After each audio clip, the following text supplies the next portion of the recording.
चलिए आज हम लोग वेक्टर के बारे में चर्चा करेंगे, जिसको हिंदी में सदिश कहते हैं। वेक्टर आपने फिजिक्स क्लास में ही पढ़े थे और यहाँ पर क्या पढ़ना है आपका, मैथ में। बहुत आसान चैप्टर है, इजी भी है, क्योंकि कुछ कुछ आप लोग फिजिक्स में ऑलरेडी पढ़ चुके होंगे 11th क्लास में जाकर। और यहाँ जो पढ़ना है 12th में मैथ में वेक्टर के बारे में। तो सबसे पहले ये जानिए वेक्टर क्वांटिटी, वेक्टर क्या होता है। तो वेक्टर हम वैसे क्वांटिटी को कहते हैं जिसमें मैग्नीट्यूड के साथ साथ क्या रहता है, डायरेक्शन भी रहेगा, दिशा भी रहेगा, उसे क्या कहेंगे, वेक्टर कहेंगे। तो वेक्टर में दोनों चीज होता है, मैग्नीट्यूड भी होता है, मैग्नीट्यूड होता है और एंड क्या होता है, डायरेक्शन भी होता है, दोनों साथ साथ रहेगा। और केवल यदि मैग्नीट्यूड रह गया तो वो क्या कहलाएगा, स्केलर कहलाएगा। तो ऐसे भी देखा था कि फिजिकल क्वांटिटी को दो भाग में बांटा गया, वेक्टर और क्या होता है, स्केलर। ठीक है, लेकिन यहाँ हमें पढ़ना है वेक्टर, स्केलर से मतलब नहीं है। तो वेक्टर में मैग्नीट्यूड रहेगा और डायरेक्शन रहेगा, पहली बात। दूसरी बात, ऐसा कौन कौन सा फिजिकल क्वांटिटी है जो वेक्टर में आता है, ऐसा कौन कौन सा फिजिकल क्वांटिटी जो वेक्टर में आएगा जिसमें मैग्नीट्यूड और डायरेक्शन दोनों होगा, बता सकते हैं। जैसे फोर्स हो गया, एक्सलेशन हो गया, है ना, और क्या हो जाएगा, मोमेंटम हो जाएगा। ये सब में दोनों होता है ना। मोमेंटम हो गया, टॉर्क भी हो जाएगा, है ना, टॉर्क हो जाएगा, मैग्नेटिक फील्ड, इलेक्ट्रिक फील्ड हो जाएगा, है ना। ये सब किस में आता है सर, वेक्टर में आता है। वेलोसिटी भी हो जाएगा, वेलोसिटी, डिस्प्लेसमेंट, डिस्प्लेसमेंट, ये सब किस में आएगा, वेक्टर में आएगा। यहाँ तक कोई दिक्कत नहीं है। चलिए वेक्टर का जो रिप्रेजेंट करते हैं, इसको रिप्रेजेंट कैसे करना है वेक्टर का, इसका रिप्रेजेंटेशन करना बड़ा आसान है।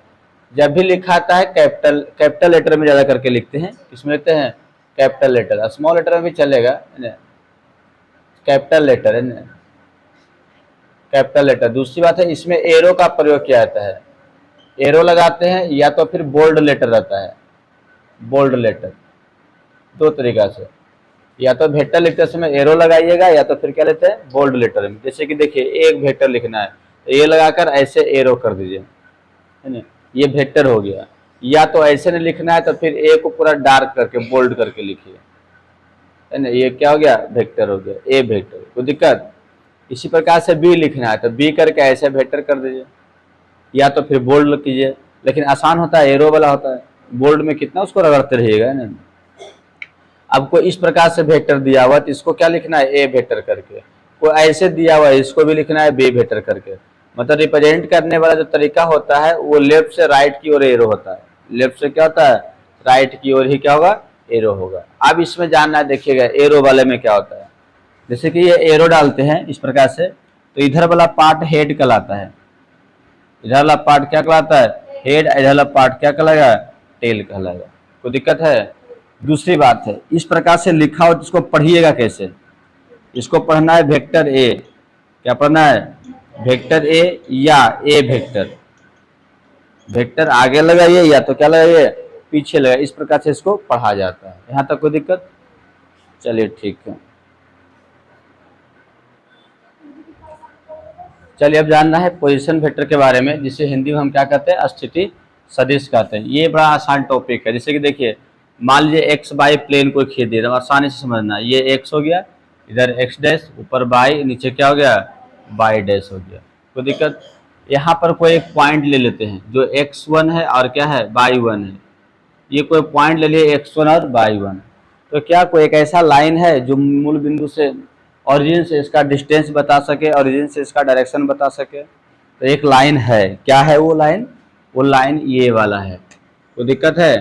वो लाइन क्या है, ये वाला है। इसको ओ मान लेते हैं, इसको ए मान लेते हैं। तो इसी को हम बोलते हैं पोजीशन वेक्टर।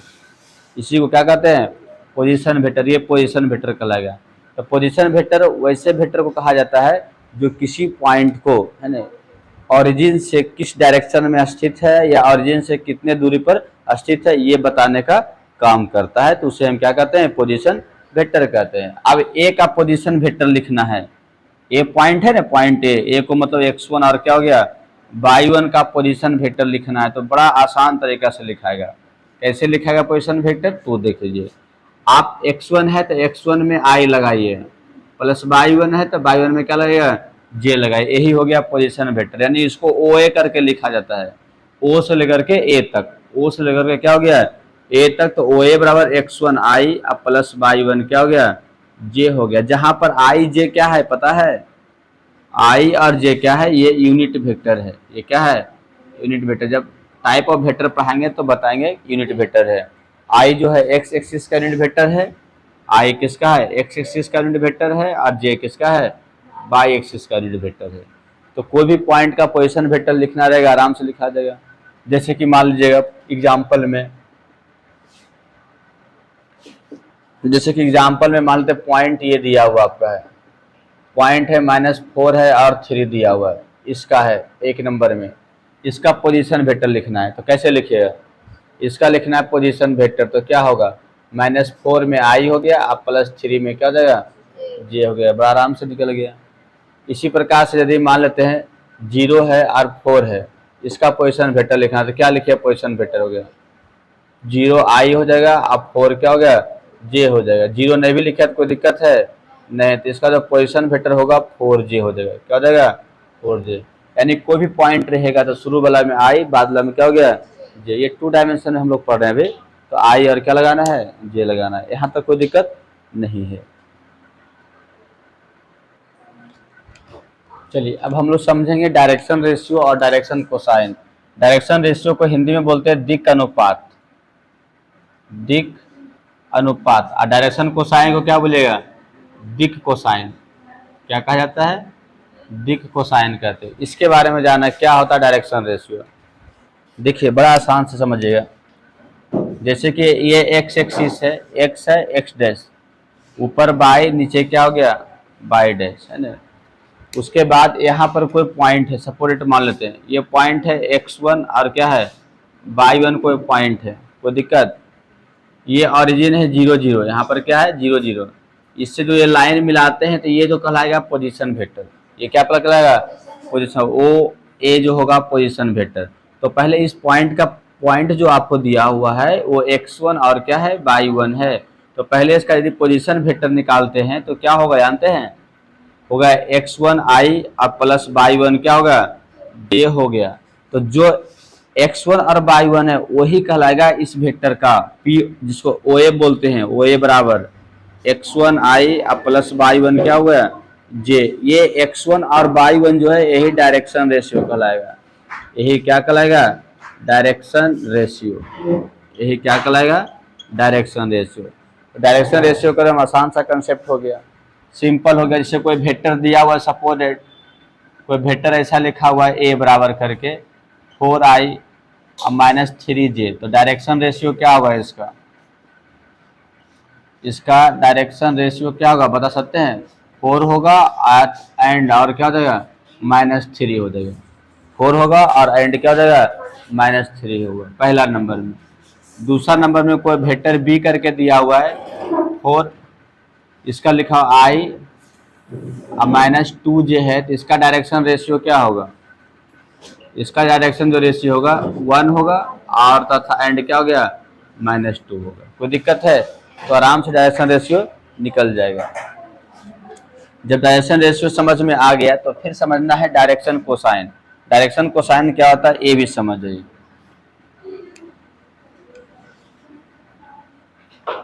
डायरेक्शन कोसाइन निकालने के लिए क्या था, सेम मैटर वही होगा। जैसे कोई पॉइंट है x1 y1, point x1 y1, तो पहले पोजीशन वेक्टर लिखना है xi by x1i plus y1 j। Direction ratio निकालना है। उसके बाद दोनों के बीच में डिस्टेंस निकालते हैं, OA का मैग्नीट्यूड निकालिएगा। तो A का मैग्नीट्यूड होता है x1 स्क्वायर प्लस क्या होगा y1 स्क्वायर का अंडर रूट, क्या होगा अंडर रूट होता है, निकलता है ना इस प्रकार से। तो इसको हम r मान लेते हैं। इसको क्या मान लेते हैं, OA के मैग्नीट्यूड को हम क्या मानते हैं, r मान लेते हैं। और r बराबर हो गया x1 स्क्वायर प्लस y1 का होगा होल स्क्वायर का अंडर रूट। तो डायरेक्शन कोसाइन जो होगा,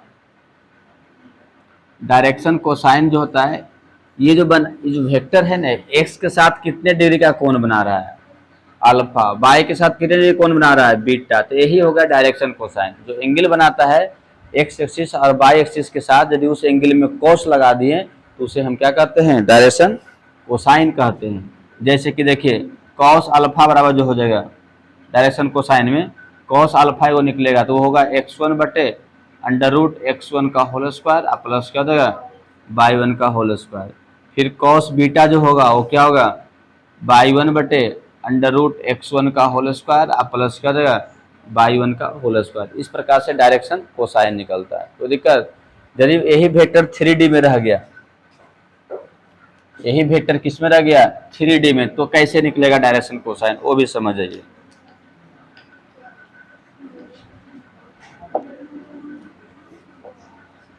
जैसे कि देखिए यही वेक्टर 3D में रह गया इस प्रकार से, इधर हो गया x, ऊपर y, इधर z हो गया, ठीक है। अब कोई ऐसा वेक्टर ले लिए, समझ जाइए, ये कोई ऐसा एक वेक्टर है और ये जो वेक्टर है इसका पोजीशन वेक्टर मान लेते हैं, या तो r बराबर लिखते हैं इस वेक्टर को, r बराबर है xi प्लस yj प्लस क्या है z के, या तो a भी करके भी सकते हैं, z के हो गया, क्या हो गया z के।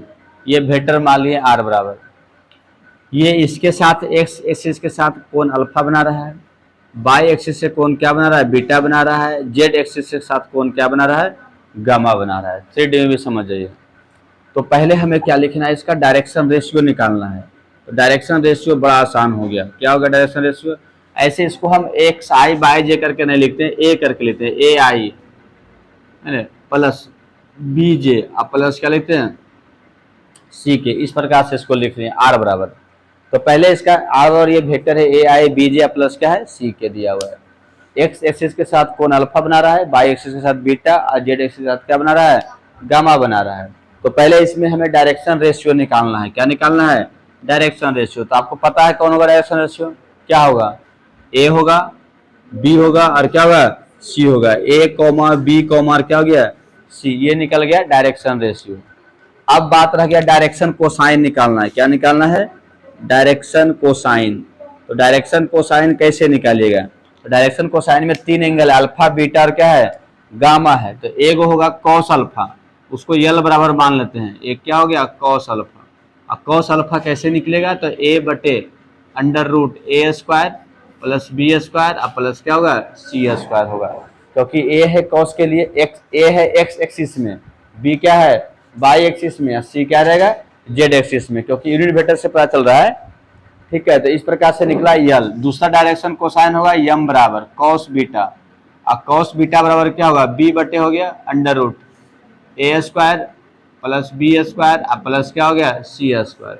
और तीसरा होगा यन बराबर कॉस गामा, और कॉस गामा में क्या होगा सी बटे हो गया under root A square plus B square और प्लस क्या हो जाएगा सी स्क्वायर होगा। तो इस प्रकार से जो निकलेगा वो डायरेक्शन क्या होगा कोसाइन होगा। यल यम और क्या हो गया यन हो गया, कॉस अल्फा कॉस बीटा और कॉस क्या हो गया गामा हो गया। कोई दिक्कत है यहाँ तक? तो इस प्रकार से निकलेगा डायरेक्शन कोसाइन। डायरेक्शन रेशियो आराम से निकल जाएगा, जो वेक्टर है वो लिख देना है ए बी सी वाला। डायरेक्शन कोसाइन निकालना है तो इस प्रकार से निकालेगा, है ना। जैसे कि एक एग्जाम्पल लेके चलते हैं, एग्जाम्पल से अच्छे समझ में आएगा। एग्जाम्पल में मान लेते हैं कि कोई वेक्टर ए बराबर दिया हुआ है 4i है प्लस 3j है और प्लस k दिया हुआ है, सपोर्ट मान लेते हैं, या तो माइनस k कर देते हैं, माइनस k दिया हुआ है। तो इसका निकालना है डायरेक्शन रेशियो। तो डायरेक्शन रेशियो आराम से निकल जाएगा। क्या हो जाएगा डायरेक्शन रेशियो बताइए? तो डायरेक्शन रेशियो जो होगा 4 हो गया, 3 हो गया और क्या हो जाएगा -1 हो जाएगा। 4 3 क्या हो गया -1। अब निकालना है डायरेक्शन कोसाइन। तो उसके लिए पहले हम निकाल लेते हैं आर बराबर। क्या निकालते हैं?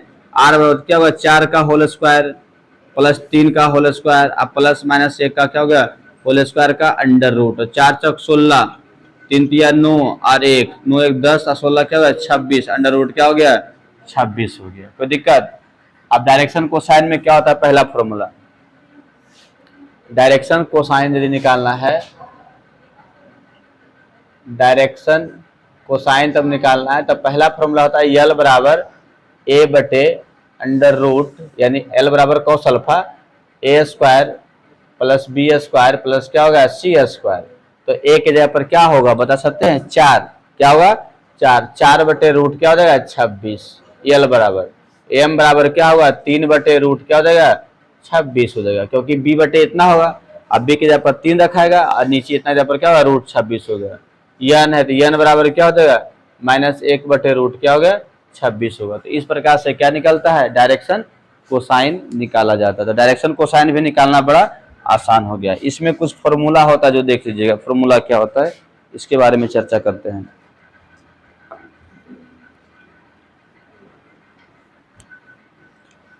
फॉर्मूला भी आसानी है। एक जैसे कि अभी यहाँ पर आपके स्क्रीन पर जो 3 फॉर्मूला यल एम एन दिया हुआ है, यल बराबर इतना है, एम बराबर इतना है और एन बराबर इतना है। तीनों को यदि स्क्वायरिंग करके जोड़ा जाए तो क्या होगा बता सकते हैं? तीनों का स्क्वायरिंग करके जोड़िएगा, ऐसे L square plus M square plus क्या होगा एन स्क्वायर, तो क्या होगा? इसको यदि स्क्वायरिंग कीजिएगा तो ए स्क्वायर हो जाएगा और upon A square plus B square plus C square, root cut जाएगा नीचे वाला ना, इसको भी स्क्वायरिंग किया तो क्या हो जाएगा? बी स्क्वायर हो जाएगा और अपॉन क्या होगा? A square plus B square plus क्या होगा? सी स्क्वायर, इसको भी जोड़िए तो क्या होगा? सी स्क्वायर होगा upon A square plus B square plus क्या हो जाएगा? सी स्क्वायर होगा। अब सबको यदि जोड़ते हैं नीचे सब में सेम है, A square plus B square plus C square, ऊपर सब जुटेगा तो A square plus B square plus C square, cut गया तो कितना आ गया? एक आ जाएगा। यानी आपने क्या समझ गए? L square M square plus N square बराबर क्या होता है? एक होता है। क्या होता है? एक होता है। यानी यहाँ पर ऐसे भी बोल सकते हैं cos square alpha plus cos square क्या हो गया? बीटा प्लस कॉस स्क्वायर क्या हो गया? गामा बराबर क्या होता है? एक होता है। यानी डायरेक्शन कोसाइन का स्क्वायरिंग करके जोड़ने पर क्या आएगा? एक आएगा। इसी वजह से साइन में कन्वर्ट करते हैं तो देखिए क्या होता है? दूसरा formula 1 minus sine square alpha इसके जगह पर रखाएगा प्लस 1 माइनस कॉस स्क्वायर क्या रखाएगा? साइन स्क्वायर बीटा, क्या लिखाएगा?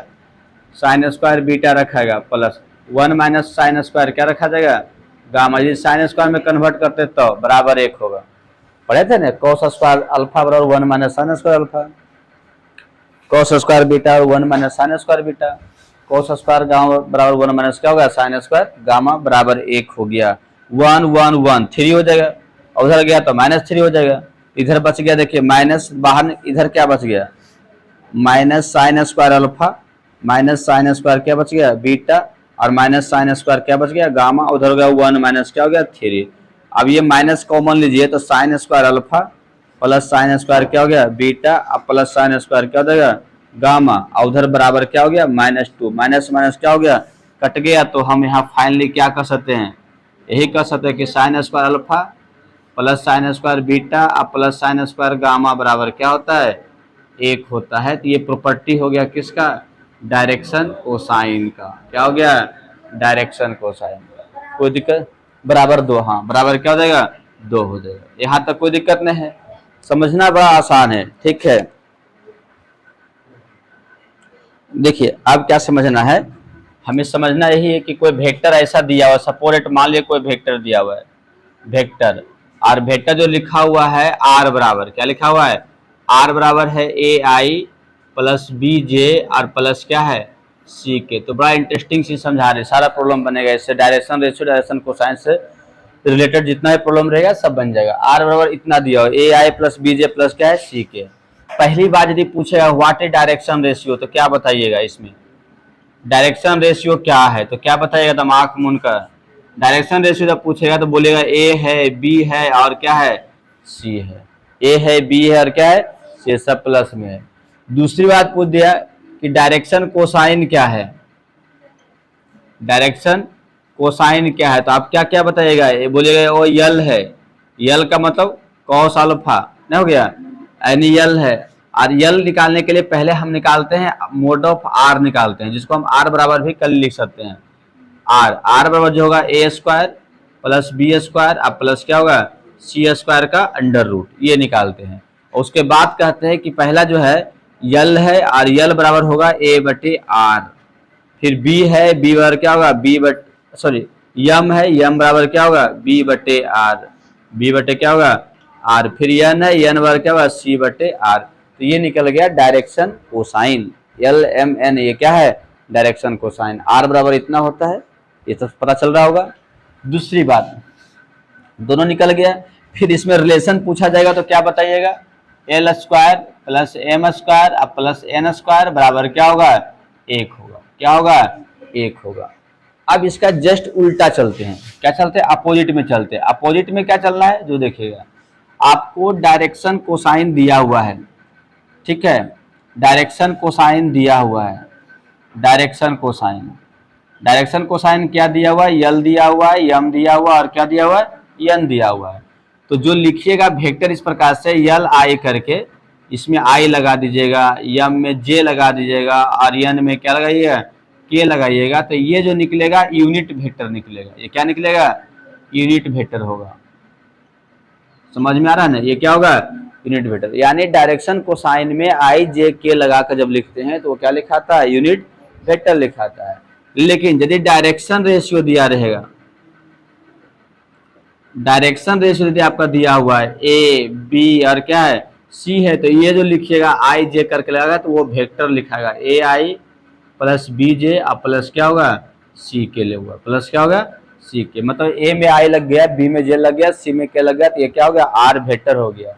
यल में आई, एम में जे, एन में के लग गया, तो ये आर कैप यूनिट वेक्टर हो गया। क्या हो गया, यूनिट वेक्टर। और आप ये भी जानते हैं कि ए के जगह पर क्या रखाएगा, देखिए एल आर, क्या रखाएगा, एल आर आई। बी के जगह पर क्या रखाएगा, एम आर, क्या होगा, एम आर जे। और सी के जगह पर क्या रखाएगा, एन आर क्या हो गया, के रखाएगा। यहाँ पर पता चल रहा है, इस तरह से भी आप लिख सकते हैं। जहाँ पर आर मैग्नीट्यूड है वेक्टर का, क्या है, मैग्नीट्यूड। मैग्नीट्यूड का मतलब परिमाप, परिमाप ऐसे निकलता है, स्क्वायरिंग करके प्लस करके अंडर रूट होता है, कोई दिक्कत। तो वेक्टर है तो डायरेक्शन रेशियो भी निकल जाएगा, डायरेक्शन कोसाइन भी निकल जाएगा। डायरेक्शन कोसाइन दिया हुआ है तो यूनिट वेक्टर ऐसे लिखाएगा, डायरेक्शन रेशियो दिया तो वेक्टर ऐसे लिखाएगा, या डायरेक्शन कोसाइन और मैग्नीट्यूड दिया हुआ तो भी वेक्टर इस प्रकार से लिखाएगा, L R I plus M R J plus N R क्या हो गया, के करके लिखाएगा। यहाँ तक कोई दिक्कत नहीं है। चलिए ठीक। देखिए अब जो हम लोग चर्चा करेंगे type of vector, types of vector यानी वेक्टर के प्रकार, सदिश के प्रकार। कौन कौन से टाइप होते हैं वेक्टर का। जैसे कि पहला एक नंबर में जानना है जीरो वेक्टर। क्या जानना है, जीरो वेक्टर। जीरो वेक्टर को नल वेक्टर भी कहा जाता है। क्या कहता है, नल वेक्टर। जीरो वेक्टर उसको कहते हैं, इसका देखिए संकेत जो होगा, सिंबल जो होगा वो ऐसे करके लिखाएगा। जीरो मतलब जीरो समझते होंगे, जीरो मतलब क्या हो गया, जीरो, समझ में आ गया। जीरो वेक्टर बड़ा आसान है, ज्यादा लिखाने की जरूरत नहीं इसमें। दूसरा जो होता है आपका यूनिट वेक्टर। क्या होता है, यूनिट वेक्टर। यूनिट वेक्टर है ना, यूनिट वेक्टर का थोड़ा सा अच्छे समझिएगा, जिसको हम बोलते हैं इकाई सदिश। इकाई सदिश। तो यूनिट वेक्टर किसको कहते हैं, वैसे वेक्टर जिसका मैग्नीट्यूड एक होता है। क्या होता है, इसका मैग्नीट्यूड जो होगा यूनिट वेक्टर का, बस सिंपल रखना है, एक होगा तो वह यूनिट वेक्टर कहला जाएगा। मैग्नीट्यूड क्या होगा, एक होगा। और दूसरी बात, एक का जो यूनिट वेक्टर होगा, एक का यूनिट वेक्टर को लिखना है तो उसको कैसे लिखेगा, एक कैप करके लिखते हैं। क्या लिखते हैं, एक कैप, है ना। अब इसको पढ़ना कैसे है, इसको पढ़ना है एक कैप या ए हैट, या ए हैट। कैप मैंने भी टोपी और हैट मैंने भी क्या होगा, टोपी। एक कैप या ए हैट, इस प्रकार से यूनिट वेक्टर लिखाता है। कोई दिक्कत है। अब सवाल हो गया कि निकलता कैसे यूनिट वेक्टर। तो देखिए बड़ा आसान हो गया निकालने के लिए। एक कैप बराबर जो होगा, यदि यूनिट वेक्टर निकालना है, क्या करना है, यूनिट वेक्टर यदि निकालना है तो एक कैप बराबर क्या होगा, वेक्टर ए और अपॉन मोड ऑफ ए होता है। वेक्टर ए अपॉन क्या होता है, मोड ऑफ ए होता है। अब इसका एग्जाम्पल में समझिएगा, इसका किसे समझना है, एग्जाम्पल में। जैसे कि मान लिया ए बराबर दिया हुआ है एक्स आई, या तो ए आई अब प्लस क्या है बी जे, अब प्लस क्या है सी के। ये ए बराबर दिया हुआ है, कोई वेक्टर है, इसका यूनिट वेक्टर हमें निकालना है। तो पहले हम इसका मॉडुलस निकालते हैं। क्या निकालते हैं, मॉडुलस, जिसको मैग्नीट्यूड भी कहते हैं। तो पहले इसका मैग्नीट्यूड निकालते हैं। मैग्नीट्यूड का मतलब हो गया मोड ऑफ ए। तो कैसे निकलेगा, ए स्क्वायर, ए का ए स्क्वायर, बी स्क्वायर, बी का बी स्क्वायर, सी का सी स्क्वायर, सबका अंडर क्या हो गया, रूट हो गया। कोई दिक्कत है। अब इसी से उसमें डिवाइड कर देना है। तो एक कैप बराबर जो होगा, ऊपर ए और नीचे मोड ऑफ क्या होता है, ए होता है। ऊपर ए और नीचे मोड ऑफ ए हो गया। अब वो इम्प्लाई एक कैप बराबर जो होगा, ऊपर ए की जगह पर क्या हो जाएगा, ए आई प्लस क्या हो गया बी जे और प्लस क्या हो गया सी के हो जाएगा। और नीचे इसके जगह पर क्या हो गया, under root A square plus B square और प्लस क्या हो जाएगा सी स्क्वायर होगा। फिर अलग अलग डिवाइड कर दीजिए। जब अलग अलग डिवाइड करेंगे तो एक का बराबर होगा, देखिए ए बटे under root A square plus B square plus क्या होगा सी स्क्वायर, इसमें आई लग जाएगा। बी बटे under root A square plus B square plus C square, इसमें क्या लग जाएगा जे लग जाएगा, सी स्क्वायर, इसमें क्या लग जाएगा जे लग जाएगा। अब प्लस सी बटे under root A square plus B square plus C square, इसमें क्या लग जाएगा के लग जाएगा। इस प्रकार से निकल गया यूनिट वेक्टर। इसका मैग्नीट्यूड निकालिए तो एक आएगा, इसका मैग्नीट्यूड निकालिएगा तो क्या आएगा, एक स्क्वायरिंग करके जोड़िएगा ऊपर नीचे कट ही जाएगा। और आप ये भी जानते हैं इसके जगह पर हम आर लिख सकते हैं, ये भी आर, तो ए बटे आर को एल लिखते हैं, बी बटे आर को एम लिखते हैं और सी बटे आर को एन लिखते हैं। तो यहाँ पर ये भी हो जाएगा ए कैप बराबर एल आई प्लस क्या होगा एम जे प्लस क्या होगा एन के। तो ये भी यूनिट वेक्टर ही बता रहा है, ये भी क्या बता रहा है यूनिट वेक्टर। तो आराम से यूनिट वेक्टर निकल जाएगा। जैसे कि एक एग्जांपल देखिए कैसे निकलता है, उदाहरण से, एग्जांपल से समझिए निकालने के लिए।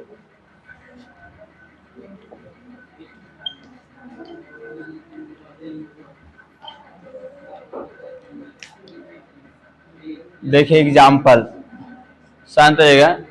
एग्जाम्पल में क्या है, मान लेते कि ए बराबर कोई वेक्टर दिया हुआ है 4i है माइनस 3j है और प्लस 2k है, ये वेक्टर दिया हुआ है, इसका यूनिट वेक्टर निकालना है। तो हमें पहले क्या निकालना है, इसका मैग्नीट्यूड निकालना है, मैग्नीट्यूड। तो मैग्नीट्यूड निकालने के लिए पहले मोड ऑफ ए कीजिएगा, तो क्या होगा 4 का होल स्क्वायर प्लस -3 है ना, -3 का होल स्क्वायर प्लस क्या हो गया 2 का होल स्क्वायर और सबका अंडर रूट हो गया। तो 4 तक 16 हो गया, ये 3 या 9 माइनस का स्क्वायरिंग प्लस हो जाएगा, अब प्लस दूनी क्या हो गया 4, तो कितना हो गया √29, क्या हो गया 29। ये मोड ऑफ ए निकल गया। अब लिखना है यूनिट वेक्टर, क्या लिखना है यूनिट वेक्टर। तो यूनिट वेक्टर में हो गया एक कैप बराबर क्या होगा वेक्टर ए और अपन मोड ऑफ वेक्टर ए और नीचे मोड ऑफ क्या होता है ए होता है। तो ए कैप बराबर जो होगा वेक्टर ए के जगह पर क्या रखा गया 4i माइनस 3j और प्लस क्या हो गया 2k और इसके जगह पर क्या रखा गया अंडर रूट 29।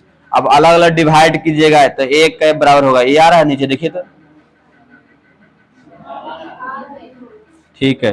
तो एक कैप बराबर जो होगा वो क्या होगा 4 बटे √29, √29 हो गया माइनस 3 बटे √29 क्या हो गया जे हो गया अब प्लस 2 बटे √29 सर क्या हो गया के हो गया। इस प्रकार से यूनिट वेक्टर निकलता है।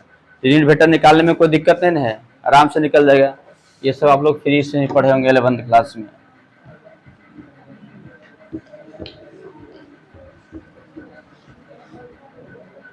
इसके बाद अब जानेगा कोलिनियर वेक्टर क्या होता है।